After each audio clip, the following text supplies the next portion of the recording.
టైర్లు కింద నలిపివేస్తుంది తెలంగాణ స్టేట్లో.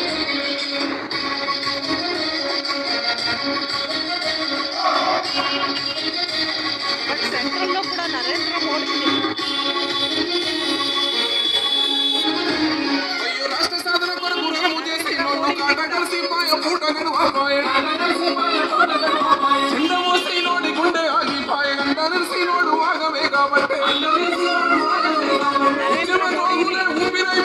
సెంట్రల్లో అధిగమించేస్తారు కాంగ్రెస్ వాళ్ళు.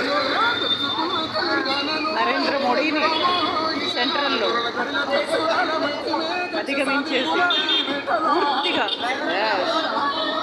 ఎలాగో అలాగా కాంగ్రెస్ గవర్నమెంటే గెలుస్తుంది సెంట్రల్లో.